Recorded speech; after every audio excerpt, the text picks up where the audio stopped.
എല്ലാവർക്കും നമസ്കാരം. Welcome to Rhombus Learning. നമ്മൾ കെമിസ്ട്രിയുടെ റിവിഷൻ സീരീസ് നടന്നുകൊണ്ടിരിക്കുകയാണ്. കുറച്ച് കാര്യങ്ങൾ നമ്മൾ കണ്ടിട്ടുണ്ട്. ഇനി ഒട്ടും മിസ്സാക്കാൻ പറ്റാത്ത RRB വളരെയധികം സ്പെസിഫിക് ആയിട്ട് എടുത്തെടുത്ത് ചോദിക്കുന്ന കുറച്ച് ചോദ്യങ്ങളുണ്ട്. ഇത് വരുന്ന ഒരു പ്രത്യേക സെക്ഷൻ ഉണ്ട്, എലമെന്റുകളുടെ ക്ലാസിഫിക്കേഷൻ. നമ്മൾ മാറ്റർ എന്താണെന്ന് പറഞ്ഞു, അതായത് പദാർത്ഥങ്ങൾ എന്താണെന്ന് പറഞ്ഞു, അതിന്റെ പല ഫോംസ് പറഞ്ഞു. കഴിഞ്ഞ ക്ലാസ്സിൽ ഈ പറഞ്ഞ പദാർത്ഥങ്ങളുടെ 4ാമത്തെ ഫോം വരെ നമ്മൾ പറഞ്ഞു, അതായത് പ്ലാസ്മയാണ് 4ാമത്തെ ഫോം എന്ന് പറഞ്ഞു. ഇനി 5ാമത്തെ ഫോം എന്താണെന്ന് ചോദിച്ചിട്ടുണ്ടായിരുന്നു. കുറെ പേര് കറക്റ്റ് ആൻസർ കമന്റ് ചെയ്തിട്ടുണ്ടായിരുന്നു, അത് ബോസ്-ഐൻസ്റ്റൈൻ കണ്ടൻസേറ്റ് ആണെന്ന്. അപ്പോൾ ഈ രീതിയിൽ കുറച്ച് കാര്യങ്ങൾ നമ്മൾ കണ്ടു. ഇനി ഒട്ടും മിസ്സാക്കാൻ പാടില്ലാത്ത മറ്റു കുറച്ച് കാര്യങ്ങൾ ഇവിടെ പരിചയപ്പെടുത്താണ്. നിങ്ങൾ എന്തായാലും ഈ പറയുന്ന എല്ലാ ടോപ്പിക്കും ക്ലിയർ ആയിട്ട് പഠിച്ചു വെക്കണം. കാരണം വീണ്ടും വീണ്ടും ചോദ്യങ്ങൾ വരും, അല്ലെങ്കിൽ ഒരു ഹൈ സ്കോറിംഗ് സബ്ജക്റ്റ് ആയിട്ട്, അതിൽ തന്നെ വളരെ ഹൈ സ്കോറിംഗ് ആയിട്ടുള്ള ഒരു ടോപ്പിക് ആയിട്ട് എടുക്കാൻ പറ്റിയ കുറച്ച് കാര്യങ്ങളാണ് ഈ വീഡിയോയിൽ വരുന്നത്. നമ്മൾ നോക്കാൻ പോകുന്ന ക്ലാസിഫിക്കേഷൻ ഓഫ് എലമെന്റ്സ് ആണ്, മൂലകങ്ങളുടെ വർഗീകരണം. നമ്മൾ നോക്കുകയാണെങ്കിൽ ആദ്യം തന്നെ ഓർത്തിരിക്കേണ്ടത് എന്തിനെ ക്ലാസിഫൈ ചെയ്യണം. നമ്മൾ എലമെന്റുകൾ എടുത്തിട്ട് ക്ലാസിഫിക്കേഷൻ എന്തിനാണ് നടത്തുന്നത്? നമുക്കറിയാം പല ടൈപ്പ് എലമെന്റുകളുണ്ട്. നമുക്ക് ചുറ്റുമുള്ള എയറിൽ ഓക്സിജൻ ഉണ്ട്, ഹൈഡ്രജൻ ഉണ്ട്, നൈട്രജൻ ഉണ്ട്, അതുപോലെ കാർബൺ ഉണ്ട്, കാർബൺ ഡയോക്സൈഡ് ആയിട്ടൊക്കെ ഉണ്ട്. അതേപോലെ നമ്മൾ ഉപയോഗിക്കുന്ന മെറ്റലുകളുണ്ട്. നമ്മൾ ഇരുമ്പ് ഉപയോഗിക്കുന്നുണ്ട്, സ്വർണ്ണം ഉപയോഗിക്കുന്നുണ്ട്, വെള്ളി ഉപയോഗിക്കുന്നുണ്ട്. ഇവരുടെയൊക്കെ കുറെ പ്രോപ്പർട്ടീസ് ഉണ്ട്. ഇനി അതല്ലാതെ മെറ്റലുകൾ അല്ലാത്ത ആൾക്കാരെ നമ്മൾ ഉപയോഗിക്കുന്നുണ്ട്. ഇങ്ങനെ പല കണക്കിനുള്ള സാധനങ്ങളുണ്ട്. അപ്പോൾ ഇവരുടെ എല്ലാവരും ക്രിയേറ്റ് ചെയ്തിരിക്കുന്ന, അല്ലെങ്കിൽ ഇവരുടെ എല്ലാവരും അടിസ്ഥാനം എന്ന് പറയുന്നത് മൂലകങ്ങളാണ്. അങ്ങനെയാണെങ്കിൽ എന്തിനാണ് ഈ ഒരു അടിസ്ഥാന ലെവലിൽ, അല്ലെങ്കിൽ ഏറ്റവും ചെറിയ ലെവലിൽ നമ്മൾ ക്ലാസിഫിക്കേഷൻ നടത്തുന്നത്? അത് ഓരോ മൂലകങ്ങളുടെയും പ്രോപ്പർട്ടീസ് മനസ്സിലാക്കാനും അത് വെച്ചിട്ട് ഇവരെല്ലാവരെയും ഓരോ ടീമായിട്ട് തിരിക്കാനുമാണ്. അതായത് ഇവരുടെ സവിശേഷതകൾ മനസ്സിലാക്കിയിട്ട് അവരെല്ലാവർക്കും എന്തെങ്കിലുമൊക്കെ പാറ്റേൺസ് ഉണ്ടോ, എന്തെങ്കിലുമൊക്കെ ആവർത്തനങ്ങൾ വരുന്നുണ്ടോ, ഇത് മനസ്സിലാക്കാൻ വേണ്ടിയാണ്. അപ്പോൾ അടിസ്ഥാനം എന്താണ് ക്ലാസിഫിക്കേഷന്റെ എന്ന് ചോദിച്ചാൽ identification of some patterns and properties. എലമെന്റുകളുടെ പ്രോപ്പർട്ടീസിൽ വരുന്ന ഈ ഒരു ഐഡന്റിഫിക്കേഷനും വീണ്ടും അവരുടെ ഗ്രൂപ്പിംഗും ആണ്. മൂലകങ്ങളുടെ വ്യത്യസ്ത ഗുണങ്ങളിലുള്ള ചില ക്രമങ്ങൾ കണ്ടുപിടിക്കുക. ആരൊക്കെയാണ് ഗ്യാസ് സ്റ്റേറ്റിൽ നിൽക്കുന്നത്, ആരൊക്കെയാണ് മെറ്റലായിട്ട് ആക്ട് ചെയ്യുന്നത്, ഇനി ആരൊക്കെയാണ് നോൺ മെറ്റലുകളായിട്ട് ആക്ട് ചെയ്യുന്നത്, ഇതുപോലെ ഒരു അവസ്ഥയിൽ അല്ലെങ്കിൽ ഒരു റിയാക്ഷനും പോകാത്ത ആൾക്കാർ ആരൊക്കെയാണ്, ഇതൊക്കെ ഒന്ന് പഠിച്ചു വെക്കുക. അപ്പൊ നമുക്ക് ഉത്തരം വരുന്നത് ഇതേപോലെയുള്ള മൂലകങ്ങളുടെ വ്യത്യസ്ത ഗുണങ്ങൾ മനസ്സിലാക്കുക. ഇതാണ് നമ്മൾ ക്ലാസിഫിക്കേഷൻ അല്ലെങ്കിൽ വർഗീകരണം നടത്തുന്നതിന്റെ അടിസ്ഥാനം. ഇനി വരാൻ പോകുന്നത് ആരൊക്കെയാണ് ഈ വർഗീകരണം നടത്തിയിട്ടുള്ളതെന്ന്. നമുക്കറിയാം NCERT ടെക്സ്റ്റ് ആണ് നമ്മളുടെ റെഫറൻസ്. അപ്പോൾ നമുക്കറിയാവുന്ന ഈ ആൾക്കാരെല്ലാവരും, ഈ സയന്റിസ്റ്റുകൾ എല്ലാവരും തന്നെ ക്ലാസിഫിക്കേഷൻ ഓഫ് എലമെന്റ്സ് എന്ന് പറയുന്ന ഒരു കാര്യത്തിൽ ഏർപ്പെട്ടവരാണ്. അതായത് ഇവരെല്ലാവരും ക്ലാസിഫിക്കേഷൻ നടത്തിയിട്ടുണ്ട് എലമെന്റ്സിന്റെ. എത്ര അളവിൽ അല്ലെങ്കിൽ എത്ര ഡീപ്പായിട്ടാണ് ക്ലാസിഫിക്കേഷൻ നടത്തിയത്, ഇവരുടെ ക്ലാസിഫിക്കേഷന്റെ ബേസിസ് എന്താണ്, ഓരോ ആൾക്കാരും ചെയ്ത ക്ലാസിഫിക്കേഷൻ, അതിലുണ്ടായ ലിമിറ്റേഷൻസ് എന്താണ്, ഫീച്ചേഴ്സ് എന്താണ്, ഇത്രയും കാര്യങ്ങൾ എന്തായാലും പഠിക്കണം. ഇതൊട്ടും മിസ് ഔട്ട് ആകരുത്.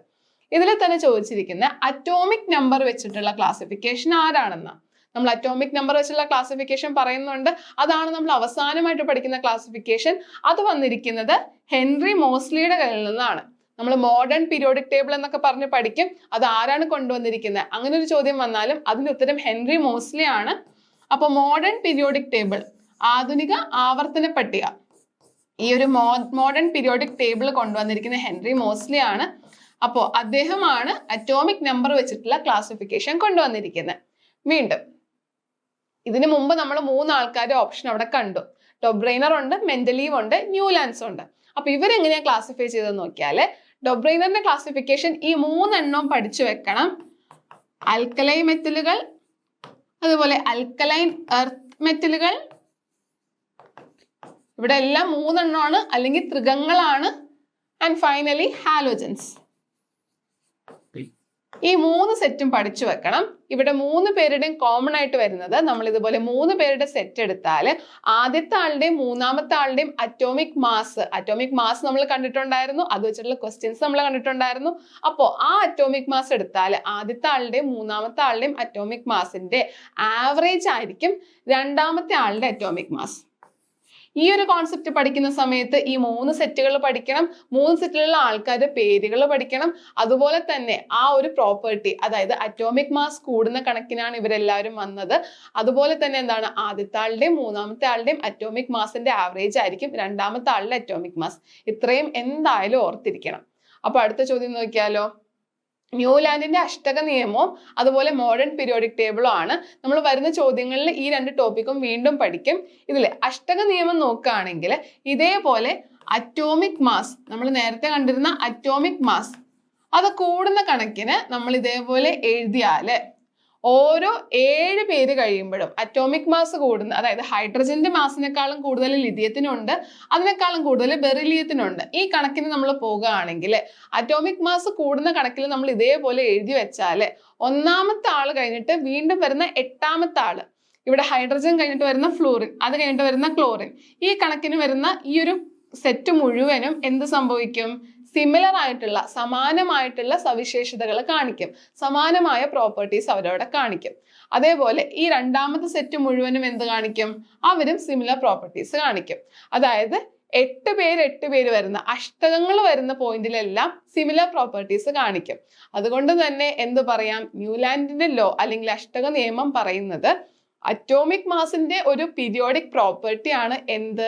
ഈ പറയുന്ന എലമെന്റുകളിലെ കെമിക്കൽ ആയിട്ടുള്ള എല്ലാ സവിശേഷതകളും. ഈ രീതിയിലാണ് ന്യൂലാൻഡ് ആ ഒരു ലോ ക്രിയേറ്റ് ചെയ്തിരിക്കുന്നത്. നമുക്കപ്പോൾ അത് ആ രീതിയിൽ മനസ്സിലാക്കാം. അറ്റോമിക് മാസ് കൂടുന്ന കണക്കിലാണ് എലമെന്റുകളെ നമ്മളിവിടെ വർഗീകരിച്ചിരിക്കുന്നത്. ഈ അറ്റോമിക് മാസ് ആണ് ഇവിടുത്തെ ഒരു വേരിയബിൾ, അല്ലെങ്കിൽ അറ്റോമിക് മാസിനെ ഡിപ്പെൻഡ് ചെയ്തിട്ടാണ് ഈ പറയുന്ന ക്ലാസിഫിക്കേഷൻ നടന്നിരിക്കുന്നത്.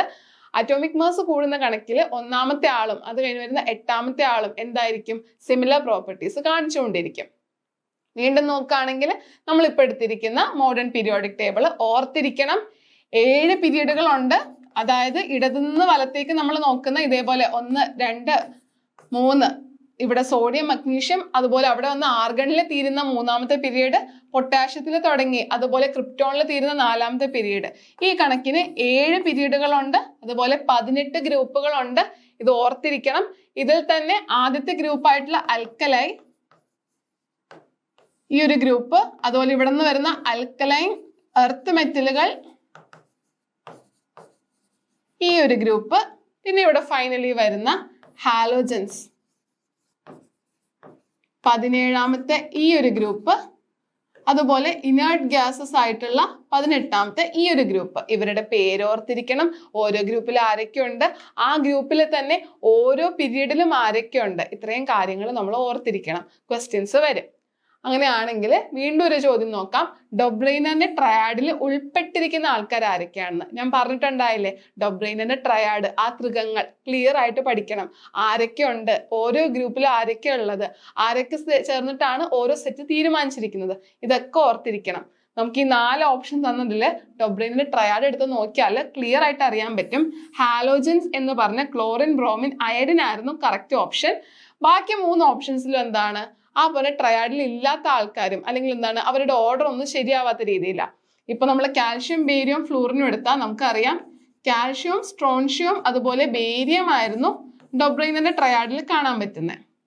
അപ്പൊ 3 ട്രയാഡുകളുണ്ട്, 3 ത്രികങ്ങളുണ്ട്. അതിന് മുകളിലേക്ക് ഡൊബ്രെയ്നറിന്റെ ട്രയാഡ് ക്രിയേറ്റ് ചെയ്യാൻ പറ്റിയില്ല. അതിന് മുകളിലേക്ക് അറ്റോമിക് മാസിന്റെ ഈ ഒരു പ്രോപ്പർട്ടി നമുക്ക് എന്താണ് ഉപയോഗിക്കാൻ പറ്റിയില്ല. അദ്ദേഹം ചെയ്ത ആ ഒരു പ്രോപ്പർട്ടി വെച്ചിട്ട് 3 ആൾക്കാരാണുള്ളത്. ഇവിടെ നോക്കുകയാണെങ്കിൽ ലിഥിയം, സോഡിയം, പൊട്ടാഷ്യം ആയിരുന്നു. പകരം ഇവിടെ അലൂമിനിയം വന്നതുകൊണ്ടാണ് ഈ ഓപ്ഷൻ തെറ്റായിട്ട് വരുന്നത്. അപ്പൊ ഈ രീതിയിൽ 3 ട്രയാഡേ പഠിക്കാനുള്ളൂ. പഠിച്ചാൽ ഇതേപോലത്തെ ചോദ്യം വരുമ്പോൾ എളുപ്പത്തിൽ ആൻസർ ചെയ്യാം. അപ്പോൾ എന്തായാലും പഠിച്ചു വെക്കുക, ആരും മിസ് ഔട്ട് ചെയ്യരുത്. ഇതേപോലത്തെ ഒരു ചോദ്യം വന്നാൽ ഷുവർ ആയിട്ട് നമുക്ക് സ്കോർ ചെയ്യണം. എന്നാൽ ഈ ചോദ്യം തന്നെ തിരിച്ചു ചോദിച്ചാലോ, ഇപ്പോ 3 അല്ലെങ്കിൽ 4 സെക്ഷൻ തന്നിട്ട് ഇതിൽ ഏതാണ് ഈ പറയുന്ന ത്രികങ്ങളിൽ ഇല്ലാത്തത്? ആദ്യം ചോദിച്ചത് ഏതാണ് ഈ പറഞ്ഞ ട്രയാഡിൽ ഉള്ളതെന്നായിരുന്നു. ഇവിടെ ചോദിക്കുന്നത് ഏതാണ് ഇല്ലാത്തതെന്നാണ്. അങ്ങനെയാണെങ്കിൽ നമുക്ക് ആദ്യത്തെ ആൾക്കാർ ഇവരുണ്ടെന്ന് അറിയാം. ലിഥിയം, സോഡിയം, പൊട്ടാഷ്യം ഉണ്ട്. കാൽഷ്യം, സ്ട്രോൺഷ്യം, ബേരിയം ഇവരും ഉണ്ട്. താഴെ കിടക്കുന്ന ക്ലോറിൻ, ബ്രോമിൻ, അയഡിൻ ഇവരും ഉണ്ട്. ഇല്ലാത്ത ആൾക്കാർ ഈ പറയുന്ന നൈട്രജൻ ചേർന്ന് വരുന്ന ഈ ഒരു ഗ്രൂപ്പാണ്. ഇവിടെ 3 ആണ് ഇല്ലാത്തത്. പക്ഷെ ഓപ്ഷനിൽ വരുമ്പോൾ അത് കിടക്കുന്ന ബിയിലാണ്. മൊത്തം ഒരു കൺഫ്യൂഷൻ ക്വസ്റ്റ്യൻ ആണ്. അതായത് നോട്ട് എ ഡൊബ്രെയ്നസ് ട്രയാഡ്, അവിടെ തന്നെ കൺഫ്യൂഷൻ വരും. ട്രയാഡുകൾ ഏതൊക്കെയാണെന്നല്ല, ഏതാണ് അല്ലാത്തത് എന്നാ ചോദ്യം ചോദിച്ചിരിക്കുന്നത്. ഇനി തന്നിരിക്കുന്നതിൽ മൂന്നാമത് കിടക്കുന്ന ആളാണ് അല്ലാത്തത്. ഓപ്ഷനിൽ വരുമ്പോൾ അത് പക്ഷേ ബിയിലാണ് കിടക്കുന്നത്. ശ്രദ്ധിക്കണം, ക്വസ്റ്റ്യൻ ശ്രദ്ധിച്ച് വായിക്കണം, ഓപ്ഷൻസ് ശ്രദ്ധിച്ച് നോക്കണം, ആൻസർ കറക്റ്റ് ആയിട്ട് മാർക്ക് ചെയ്യണം. അടുത്തത് വരുന്ന ന്യൂലാൻഡിന്റെ അറേഞ്ച്മെന്റ്. നമ്മൾ വീണ്ടും പറഞ്ഞിട്ടുണ്ടായിരുന്നു, ന്യൂലാൻഡിന്റെ അറേഞ്ച്മെന്റ് വരുന്ന അറ്റോമിക് മാസിന്റെ കണക്കിലാണ്. അപ്പോ ന്യൂലാൻഡ് പഠിക്കുന്ന സമയത്ത് എന്തായിരുന്നു കൺസിഡറേഷൻ? അത് അറ്റോമിക് മാസ് ആണ്. എന്തായിരുന്നു ലോ? ഒക്ടേവ് ആണ്. നമ്മൾ ലോ എടുത്തത് ഒക്ടേവ് അല്ലെങ്കിൽ അഷ്ടക നിയമമാണ്. ഇനി എവിടം വരെയാണ് അത് ഫോളോ ചെയ്തത്? കാൽഷ്യം വരെയാണ് അത് ഫോളോ ചെയ്തത്. വീണ്ടും ന്യൂലാൻഡ് ഒക്ടേവ് ലോ എടുത്തപ്പോൾ എത്ര എലമെന്റുകൾ എടുത്തിട്ടുണ്ടായിരുന്നു? അല്ലെങ്കിൽ എന്താ ഇനി വരാൻ പോകുന്ന എലമെന്റുകൾ, അദ്ദേഹത്തിന്റെ സമയത്ത് കണ്ടുപിടിക്കാത്ത എലമെന്റുകൾ, അവർക്ക് വേണ്ടി സ്പേസ് വിട്ടിട്ടുണ്ടായിരുന്നോ ഇല്ലയോ? എന്തൊക്കെയായിരുന്നു അദ്ദേഹത്തിന്റെ ലിമിറ്റേഷൻസ്? എന്താണ് ആ ഒരു മോഡൽ ഫെയിൽ ആവാൻ കാരണം? ഇത്രയും കാര്യങ്ങൾ ക്ലിയർ ആയിട്ട് പഠിച്ചു വെക്കണം, ചോദ്യങ്ങൾ വരാം. അടുത്ത ചോദ്യം, ന്യൂലാൻഡിന്റെ ഒക്ടേവ്സിൽ സിമിലർ പ്രോപ്പർട്ടി കാണിച്ചിരുന്ന ആൾക്കാർ ആരാണ്? ഇത് മനസ്സിലാക്കാൻ വേണ്ടി ആ ഒരു ഒക്ടേവിന്റെ ടേബിൾ ക്ലിയർ ആയിട്ടൊന്ന് നോക്കി വെച്ചാൽ മതി.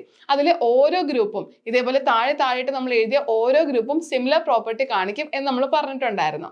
അങ്ങനെ നോക്കുകയാണെങ്കിൽ ഇവിടെ തന്നിരിക്കുന്ന സെറ്റുകളിൽ ലിഥിയവും സോഡിയവും ചേർന്നിരിക്കുന്ന ഈ ഒരു സെറ്റാണ് അവിടെ സിമിലർ പ്രോപ്പർട്ടി കാണിച്ചത്.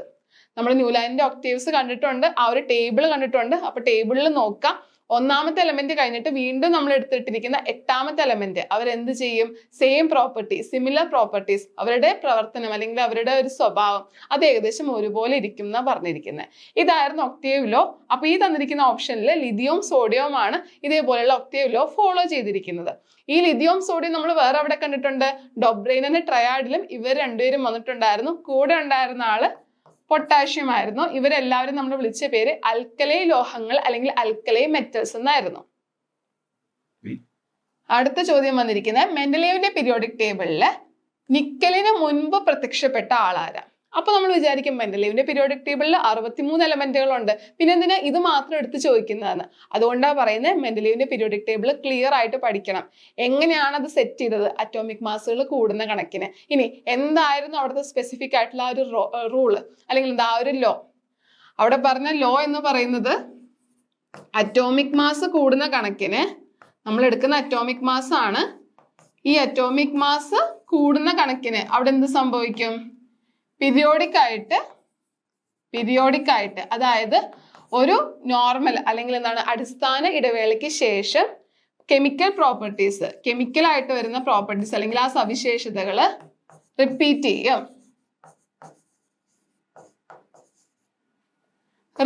ചെയ്യും. ഇതാണ് അവിടെ പറഞ്ഞത്. അങ്ങനെയാണെങ്കിൽ മെൻഡലീവ് എടുത്ത ആ ഫുൾ ടേബിളിലെ എല്ലാ എലമെന്റുകളും അറ്റോമിക് മാസ് കൂടുന്ന കണക്കിന് വേണം വെക്കാൻ. പക്ഷേ നിക്കലിന് മുൻപ് ഒരാൾ വെച്ചിട്ടുണ്ടായിരുന്നു. അങ്ങനെയാണെങ്കിൽ നിക്കലിന് മുമ്പിരിക്കുന്ന എല്ലാ ആൾക്കാരും എന്തായിരിക്കണം? നിക്കലിനേക്കാളും അറ്റോമിക് മാസ് കുറഞ്ഞ ആൾക്കാരായിരിക്കണം. അറ്റോമിക് മാസ് ആണ് മെൻഡലീവ് എടുത്ത കൺസിഡറേഷൻ അല്ലെങ്കിൽ വേരിയബിൾ. അതായത് അറ്റോമിക് മാസ് കൂടുന്ന കണക്കിലാണ് എലമെന്റുകളെ ചേർത്ത് വെച്ചത്. നമ്മൾ ക്ലാസ്സിൽ അല്ലെങ്കിൽ സ്കൂളിലൊക്കെ നമ്മൾ എന്താ ചെയ്യുക? ഇപ്പൊ സ്കൂളിലാണെങ്കിൽ നമ്മൾ എന്ത് ചെയ്യും? LP ഉണ്ട്, UP ഉണ്ട്, അതുപോലെ ഹയർ സെക്കൻഡറി ഉണ്ട്. ഈ കണക്കിന് നമ്മൾ എടുത്തു വെക്കുന്നില്ലേ? അത് അവരുടെ പ്രായം അനുസരിച്ചിട്ടാണ്, അവർ പഠിക്കുന്ന ക്ലാസ്, അവർ എത്രയധികം പഠിക്കുന്നുണ്ട്, ഇതൊക്കെ അനുസരിച്ചിട്ടാണ് നമ്മൾ ആ ഒരു ഡിവിഷൻ ചെയ്യുന്നത്. ചെറിയ കുട്ടികൾ LP ആയിട്ട്, കുറച്ചുകൂടി വലിയ ആൾക്കാർ UP ആയിട്ട്, പിന്നെ ഹയർ സെക്കൻഡറി ആയിട്ട് ഈ ഒരു കണക്കിന് നമ്മൾ ചേർത്ത് വെക്കും. അതേപോലെ ഇവിടെ മെൻഡലീവ് എടുത്തു വെച്ചപ്പോൾ അറ്റോമിക് മാസ് കൂടുന്ന കണക്കിനാണ് എലമെന്റുകൾ എടുത്തു വെച്ചത്. ഇത് നമുക്കറിയാം. അങ്ങനെയാണെങ്കിൽ നിക്കലിന് മുൻപ് വന്നിരിക്കുന്ന എല്ലാ ആൾക്കാർക്കും നിക്കലിനേക്കാളും അറ്റോമിക് മാസ് കുറവായിരിക്കണം. പക്ഷേ മെൻഡലീവിന്റെ പീരിയോഡിക് ടേബിളിൽ ഇതുപോലൊരു ചോദ്യം ചോദിക്കാൻ കാരണം കൊബാൾട്ട് എന്ന് പറയുന്ന ഒരു എലമെന്റിന് 58.9 U ആണ് അവിടെ അറ്റോമിക് മാസ്. പക്ഷേ നിക്കലിന്റെ അറ്റോമിക് മാസ് വരുന്നത് 58.7 U ആണ്. എന്നിരുന്നാലും നിക്കലിനേക്കാളും അറ്റോമിക് മാസ് കൂടുതലായിരുന്നെങ്കിലും കൊബാൾട്ടിനെ നിക്കലിന് മുമ്പാണ് എടുത്ത് മെൻഡലീവ് പ്ലേസ് ചെയ്തിരിക്കുന്നത്. അപ്പോൾ ഈ ഒരു എക്സെപ്ഷൻ അവിടെ ഉള്ളത് കൊണ്ടാണ് നമുക്ക് ഇതൊരു ക്വസ്റ്റ്യൻ ആയിട്ട് വരുന്നത്. ഇതേപോലെ എന്തൊക്കെയാണ് എക്സെപ്ഷൻസ്, എന്തൊക്കെ കാര്യങ്ങൾ പഠിക്കണം, ഇതൊക്കെ എന്താണ് നമ്മൾ ടെക്സ്റ്റ് നോക്കിയിട്ട് നമ്മൾ റെഫറൻസ് നോക്കിയിട്ട് ക്ലിയർ ആയിട്ട് പഠിച്ചു വെക്കണം. മെൻഡലീവിന്റെ പീരിയോഡിക് ടേബിൾ എന്തൊക്കെയാണ് പറയുന്നത് അതെല്ലാ പോയിന്റുകളും മനസ്സിലാക്കണം. എന്താണ് എക്സെപ്ഷൻ വന്നത്, എന്താണ് അത് ഫെയിൽ ആവാൻ കാരണം, എന്തൊക്കെയാണ് അതിന്റെ ഒരു കോൺട്രിബ്യൂഷൻ, അത് കാരണം നമുക്ക് കിട്ടിയ സംഭാവനകൾ എന്തൊക്കെയാണ്. മെൻഡലീവിന്റെ പീരിയോഡിക് ടേബിൾ ആണ് ഒന്നുകൂടി അഡോപ്റ്റ് ചെയ്തിട്ട് നമ്മൾ ഇപ്പോൾ ഉപയോഗിക്കുന്ന മോഡേൺ പീരിയോഡിക് ടേബിൾ ആയിട്ട് മാറാൻ കാരണം. അല്ലെങ്കിൽ അത്രയും എലമെന്റുകൾ ഒരുമിച്ച് പറഞ്ഞത് മെൻഡലീവ് ആയിരുന്നു, ഇനി വരാൻ പോകുന്ന എലമെന്റുകൾക്ക് വേണ്ടി സ്പേസ് വിട്ടുകൊടുത്തതും മെൻഡലീവ് ആയിരുന്നു. ഇത്രയും കാര്യങ്ങൾ നമ്മൾ നോക്കണം. വീണ്ടും ഇവിടെ ചോദിക്കുന്ന മോഡേൺ പീരിയോഡിക് ടേബിളിനെ പറ്റിയാണ്. നമ്മൾ ഓൾറെഡി പറഞ്ഞു, പീരീഡ് എന്ന് പറഞ്ഞാൽ ലെഫ്റ്റിൽ നിന്ന് റൈറ്റിലേക്ക് നോക്കുമ്പോഴുള്ള ആൾക്കാരാ 7 പീരീഡുകളുണ്ട്. അതുപോലെ തന്നെ എന്താണ് ഗ്രൂപ്പുകൾ നമുക്കറിയാം, 18 ഗ്രൂപ്പ് ഉണ്ട്. അങ്ങനെയാണെങ്കിൽ ലെഫ്റ്റിൽ നിന്ന് റൈറ്റിലേക്ക് പോകുന്ന സമയത്ത് ഈ പറയുന്ന അറ്റോമിക് റേഡിയസ് എന്ത് സംഭവിക്കും? അറ്റോമിക് നമ്പർ വെച്ചിട്ടാണ് നമ്മൾ പറഞ്ഞു മോഡേൺ പീരിയോഡിക് ടേബിൾ പറയുന്നത്. ഈ അറ്റോമിക് നമ്പർ എന്ന് പറഞ്ഞാൽ ഒരു ആറ്റത്തിനകത്ത് ന്യൂക്ലിയസിൽ എത്ര പ്രോട്ടോൺ ഉണ്ടോ അതാണ് അറ്റോമിക് നമ്പർ. ഇത് നമുക്കറിയാം. അങ്ങനെയാണെങ്കിൽ ലെഫ്റ്റിൽ നിന്ന് റൈറ്റിലേക്ക് പോകുമ്പോൾ അറ്റോമിക് നമ്പർ ഓരോ യൂണിറ്റ് കൂടിക്കൊണ്ടിരിക്കും. അപ്പോൾ പ്രോട്ടോണിന്റെ എണ്ണം ഓരോ യൂണിറ്റ് വെച്ച് കൂടിക്കൊണ്ടിരിക്കും. അപ്പോൾ പ്രോട്ടോണിന്റെ എണ്ണം കൂടുമ്പോൾ എന്ത് പറ്റും? ന്യൂക്ലിയർ ചാർജ് കൂടും. ചാർജ് കൂടുമ്പോൾ എന്ത് പറ്റും? ഒരുപാട് പോസിറ്റീവ് ചാർജ് ഉണ്ട്. ഈ പോസിറ്റീവ് ചാർജ് ഒക്കെ പുറത്തെ ഓർബിറ്റലിൽ ഇതേപോലെ കിടന്ന് കറങ്ങുന്ന ഇലക്ട്രോൺസിനെ ഈ നടുക്കെടുക്കുന്ന പോസിറ്റീവ് ചാർജ് ഇതേപോലെ അകത്തേക്ക് അട്രാക്ട് ചെയ്യും, ആകർഷിക്കും. അവിടെ മൊത്തത്തിലുള്ള അറ്റോമിക് സൈസ് കുറയും. അപ്പൊ നമുക്ക് പറയാം അറ്റോമിക് റേഡിയസും കുറയുന്നുണ്ട്. ഈ രീതിയിൽ പറയുമ്പോൾ അറ്റോമിക് റേഡിയസ് ഡിക്രീസ് ആണ് ചെയ്യുന്നത്. പക്ഷെ നമുക്ക് തന്ന സ്റ്റേറ്റ്മെന്റിൽ അത് കൂടുന്നുണ്ട്. ഇടത്തുനിന്ന് വലത്തേക്ക് പോകുമ്പോൾ അറ്റോമിക് ആരം വർദ്ധിക്കുന്നു എന്നാ പറഞ്ഞിരിക്കുന്നത്. അതുകൊണ്ട് ഈ പ്രസ്താവന തെറ്റാണ്. രണ്ടാമത് പറഞ്ഞിരിക്കുന്നത് ഇടത്തുനിന്ന് വലത്തേക്ക് നോക്കുമ്പോൾ അവിടെ ന്യൂക്ലിയർ ചാർജ് കൂടുന്നുണ്ടെന്നാണ്. ഇത് കറക്റ്റ് ആണ്. കാരണം എന്താണ്? ഈ പറയുന്ന പോസിറ്റീവ് ചാർജ് പ്രോട്ടോൺസ് ഇടത്തുനിന്ന് വലത്തേക്ക് പോകുമ്പോൾ ഓരോ യൂണിറ്റ് കൂടിക്കൊണ്ടിരിക്കുകയാണ്. ന്യൂക്ലിയസിന്റെ അകത്താണ് പ്രോട്ടോൺ ഉള്ളത്. അതുകൊണ്ട് തന്നെ പ്രോട്ടോണിന്റെ എണ്ണം കൂടുമ്പോൾ ന്യൂക്ലിയർ ചാർജ് കൂടുന്നുണ്ട്. അപ്പൊ രണ്ടാമത്തെ സ്റ്റേറ്റ്മെന്റ് കറക്റ്റ് ആണ്, ആദ്യത്തെ സ്റ്റേറ്റ്മെന്റ് തെറ്റാണ്. ഇതാണ് ഓപ്ഷൻ വരുന്നത്. ഇത് നിങ്ങൾക്ക് ക്ലിയർ അല്ലേ? അപ്പൊ ഇത് മനസ്സിലാക്കണമെങ്കിൽ എന്തൊക്കെ കാര്യങ്ങൾ നോക്കണം? മോഡേൺ പീരിയോഡിക് ടേബിൾ അതെങ്ങനെയാ സെറ്റ് ചെയ്തിരിക്കുന്നത്, അറ്റോമിക് നമ്പർ വെച്ചിട്ടാ. എന്താണ് ഈ അറ്റോമിക് നമ്പർ? അതുപോലെ ഈ പീരിയോഡിക് ടേബിളിൽ പീരിയഡുകളായിട്ട് അല്ലെങ്കിൽ ലെഫ്റ്റിൽ നിന്ന് റൈറ്റിലേക്ക് നോക്കുമ്പോൾ ഇടത്തുനിന്ന് വലത്തേക്ക് പോകുമ്പോൾ അറ്റോമിക് നമ്പർ എങ്ങനെയാണ് കൂടുന്നത്? ഗ്രൂപ്പുകളിൽ മുകളിൽ നിന്ന് താഴത്തേക്ക് നോക്കുമ്പോൾ അറ്റോമിക് നമ്പർ എങ്ങനെയാണ് കൂടുന്നത്? ഈ ഓരോ ഗ്രൂപ്പിന്റെയും പേരെന്തൊക്കെയാണ്? ഇത്രയും കാര്യങ്ങൾ നോക്കി വെക്കണം. ഇനി മോഡേൺ പീരിയോഡിക് ടേബിളിൽ ഹാലോജൻസിനെ എവിടെയാണ് പ്ലേസ് ചെയ്തിരിക്കുന്നത്? ഞാൻ ആദ്യമേ പറഞ്ഞിട്ടുണ്ടായിരുന്നു, അൽക്കലൈൻ മെറ്റൽസ്, അതുപോലെ തന്നെ എന്താണ് ഹാലോജൻസ്, ഇനേർട്ട് ഗ്യാസുകൾ. അൽക്കലൈൻ ലോഹങ്ങൾ, അൽക്കലൈൻ എർത്ത് ലോഹങ്ങൾ, അതുപോലെ ഹാലോജൻസും അലസവാതകങ്ങളും. ഇത്രയും ആൾക്കാരുടെ ഗ്രൂപ്പുകളിലെ പേര് എന്തായാലും പഠിച്ചു വെക്കണം. ഇതിൽ ഹാലോജൻസ് വരുന്നത് 17ാമത്തെ ഗ്രൂപ്പിലാണ്. നമ്മൾ ഓൾറെഡി മോഡേൺ പീരിയോഡിക് ടേബിളിന്റെ ആ ഒരു ടേബിൾ കണ്ടിട്ടുണ്ട്. അപ്പൊ അത് നന്നായിട്ട് പഠിച്ചു വെക്കണം. അതിൽ 17ാമത്തെ ഗ്രൂപ്പിലാണ്. മോഡേൺ പീരിയോഡിക് ടേബിൾ എടുക്കുമ്പോൾ ആദ്യത്തെ 20 എലമെന്റുകൾ, അവരുടെ എല്ലാവരുടെയും പേര്, അറ്റോമിക് നമ്പർ, അതുപോലെയുള്ള കാര്യങ്ങളെല്ലാം പഠിച്ചു വെക്കണം. വീണ്ടും ഈ പറയുന്ന എലമെന്റുകളിൽ തന്നെ അൽക്കലൈൻ മെറ്റലുകൾ, അവരുടെ ഓർഡർ പഠിക്കണം. അൽക്കലൈൻ എർത്ത് മെറ്റലുകളുടെ ഓർഡർ പഠിക്കണം. ഈ ഹാലോജൻസും പഠിക്കണം. ഇനി ഇനേർട്ട് ഗ്യാസുകളുടെ ഓർഡറും പഠിക്കണം.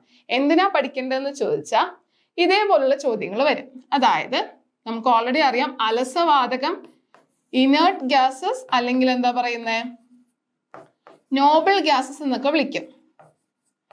ഇവരെങ്ങനെയൊക്കെ വിളിക്കാൻ കാരണം ഇവർ വേറെ ഒരു പ്രശ്നത്തിനും പോവില്ല. അതായത് ഒരു കെമിക്കൽ റിയാക്ഷനും പോവില്ല, ഒരു പ്രശ്നത്തിനും പോകുന്നില്ല, സമാധാനമായിട്ടിരിക്കുന്ന ആൾക്കാരാ. അതുകൊണ്ടാണ് ഇവരെ അലസവാതകങ്ങൾ, ഇനേർട്ട് ഗ്യാസസ്, നോബിൾ ഗ്യാസസ് എന്നൊക്കെ വിളിക്കുന്നത്. അങ്ങനെയാണെങ്കിൽ ഇവർ വരുന്ന ഗ്രൂപ്പ് 18ാമത്തെ ഗ്രൂപ്പാണെന്ന് അറിയണം. അതുപോലെ തന്നെ ഓരോ പീരീഡിലും ഇരിക്കുന്ന ഇനേർട്ട് ഗ്യാസസ് ആരൊക്കെയാണെന്ന് ക്ലിയർ ആയിട്ട് അറിഞ്ഞിരിക്കണം. ഹീലിയത്തിൽ തുടങ്ങുന്ന ഈ ഇനേർട്ട് ഗ്യാസുകൾ ഓരോ പീരീഡിലും ആരൊക്കെയാണ് ഇരിക്കുന്നതെന്ന് ക്ലിയർ ആയിട്ട് നമ്മൾ അറിഞ്ഞിരിക്കണം. അപ്പൊ ഇവിടെ 5ാമത്തെ ഗ്രൂപ്പാണ് പറഞ്ഞിരിക്കുന്നത്, 5ാമത്തെ പീരീഡ് ആണ് പറഞ്ഞിരിക്കുന്നത്. അതായത് ഗ്രൂപ്പ് 18 ആണെന്ന് അറിയാം. ഇവിടെ ചോദിച്ചിരിക്കുന്ന 5ാമത്തെ പീരീഡിൽ ഇരിക്കുന്ന ഇനേർട്ട് ഗ്യാസ് ഏതാണെന്നാണ്. അപ്പോൾ ഇത് സെനോൺ ആണ്. ഇപ്പോൾ ഇന്നത്തെ ക്ലാസ്സിൽ നമ്മൾ എന്താ ഇത്രയും കാര്യങ്ങൾ ബേസിക് ആയിട്ടുള്ള കുറച്ച് കാര്യങ്ങളാണ് പറഞ്ഞത്. പഠിക്കണം, നിർബന്ധമായിട്ടും പഠിച്ചിരിക്കേണ്ട കാര്യങ്ങൾ ഏതൊക്കെയാണെന്ന് നോക്കി. എല്ലാ ക്ലാസിഫിക്കേഷനും പഠിച്ചിരിക്കണം. ആ ക്ലാസിഫിക്കേഷനിൽ തന്നെ ഡൊബ്രീനർ എന്ത് രീതിയിലാണ് ക്ലാസിഫൈ ചെയ്തത്, അതുപോലെ തന്നെ അദ്ദേഹത്തിന്റെ ആ ട്രയാഡ്സ്, ആ മൂന്നെണ്ണത്തിൽ എന്താണ് കൊടുത്തിരിക്കുന്ന എലമെന്റുകൾ ആരൊക്കെയാണ്, അതിന്റെ ഓർഡർ എന്തൊക്കെയാണ്, ഇതൊക്കെ ക്ലിയർ ആയിട്ട് പഠിക്കണം. ന്യൂലാൻഡ്സിന്റെ ഒക്ടേവ് വരുമ്പോൾ ആരൊക്കെയാണ് സെറ്റ് തിരിഞ്ഞിരിക്കുന്നത്, അവരുടെ ഓർഡറും ക്ലിയർ ആയിട്ട് പഠിക്കണം. മെൻഡലീവിന്റെ ടേബിൾ വരുമ്പോൾ എന്താണ് എക്സെപ്ഷൻസ് വരുന്നത്, അവിടുത്തെ ഫീച്ചേഴ്സ്, സവിശേഷതകൾ അതെന്തൊക്കെയാണ്, അറ്റോമിക് മാസിന്റെ കണക്കിലാണ് അത് വെച്ചിരിക്കുന്നത്, എത്ര എലമെന്റുകൾ ഉണ്ട്, എത്ര എലമെന്റുകൾ ആ പ്രോപ്പർട്ടി ഫോളോ ചെയ്തിട്ടുണ്ടായിരുന്നു, എന്തായിരുന്നു ലിമിറ്റേഷൻസ്, എന്തുകൊണ്ട് നമ്മൾ ഹെൻറി മോസ്ലിയുടെ മോഡേൺ പീരിയോഡിക് ടേബിൾ ഇപ്പോൾ എടുത്ത് പഠിക്കുന്നു, ഇത്രയും കാര്യങ്ങൾ ഓർക്കണം.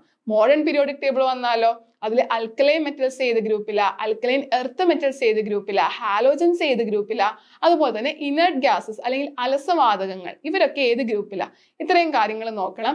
എത്ര പീരിയഡ് ഉണ്ട്, എത്ര ഗ്രൂപ്പുകളുണ്ട്, പീരിയഡിൽ ലെഫ്റ്റിൽ നിന്ന് റൈറ്റിലേക്ക് പോകുമ്പോൾ എന്ത് സംഭവിക്കും, അതുപോലെ മുകളിൽ നിന്ന് താഴത്തേക്ക് ഗ്രൂപ്പിൽ നോക്കുമ്പോൾ അവിടെ എന്ത് സംഭവിക്കും, ഇത്രയും കാര്യങ്ങളും എന്തായാലും പഠിക്കണം. വീണ്ടും വീണ്ടും RRB ചോദ്യങ്ങൾ ചോദിക്കുന്ന ഒരു സെക്ഷൻ ആണ്. ഇവിടെ നിന്ന് ഷുവർ ആയിട്ടും ക്വസ്റ്റ്യൻസ് വരും. ഇനിയും കുറച്ച് സെക്ഷനിലെ ക്വസ്റ്റ്യൻസ് ആയിട്ട് നമുക്ക് നെക്സ്റ്റ് ക്ലാസ്സിൽ കാണാം. അതിന് പോകുന്നതിന് മുൻപ് ഈ ഒരു ചോദ്യത്തിന് ഉത്തരം കണ്ടുപിടിക്കാം. 6ാം പീരീഡിൽ ഉൾപ്പെട്ടിരിക്കുന്ന അലസവാതകം ഏതാണ്? ഓൾറെഡി എന്താണ് ചെയ്തിരിക്കുന്നത്, പീരിയോഡിക് ടേബിൾ നിങ്ങൾ കണ്ടിട്ടുണ്ട്, നിങ്ങൾക്ക് അതറിയാം. ഇതില് 18ാമത്തെ ഗ്രൂപ്പിലിരിക്കുന്ന ആൾക്കാരാണ് ഇനർട്ട് ഗ്യാസസ്, അതും അറിയാം. 5ാമത്തെ പീരീഡിൽ ഇരിക്കുന്നത് സെനോൺ ആണെന്ന് അറിയാം. എങ്കിൽ അതിന്റെ താഴെ 6ാമത്തെ പീരീഡിൽ ഇരിക്കുന്ന ഇനർട്ട് ഗ്യാസ് ഏതാണ്, അലസവാതകം ഏതാണ്, അതൊന്ന് ഈ യൂട്യൂബ് വീഡിയോയുടെ താഴെ കമന്റ് ചെയ്യണം. അടുത്ത ക്ലാസ്സിൽ വരുമ്പോൾ എന്തുകൊണ്ട് നമ്മൾ ഹാലോജൻസ്, അൽക്കലൈൻ മെറ്റൽസ്, അൽക്കലൈൻ എർത്ത് മെറ്റൽസ്, അതുപോലെ ഇനർട്ട് ഗ്യാസ് എന്നൊക്കെ പറഞ്ഞ് ഇവരെ വേർതിരിച്ചിരിക്കുന്നു, ഇതിൽ കുറച്ചുകൂടി ഡീപ്പായിട്ട് പോയാൽ എന്താണ് പഠിക്കാനുള്ളത്, അങ്ങനെ കുറച്ച് കാര്യങ്ങളും കൂടെ നമുക്ക് നോക്കാം. ശ്രദ്ധിക്കണം, ക്ലാസിഫിക്കേഷൻ, എലമെന്റുകളുടെ ക്ലാസിഫിക്കേഷൻ, വർഗീകരണം വളരെ ഇമ്പോർട്ടൻ്റ് ആയിട്ടുള്ള ടോപ്പിക്കാണ്. വീണ്ടും വീണ്ടും ചോദ്യങ്ങൾ വരുന്ന ടോപ്പിക്കാണ്. അതുപോലെ വന്ന കുറച്ച് ചോദ്യങ്ങളാണ് നമ്മളിന്ന് കണ്ടത്. കുറച്ചുകൂടി ചോദ്യങ്ങളായിട്ട് നമുക്ക് നെക്സ്റ്റ് ക്ലാസ്സിൽ കാണാം.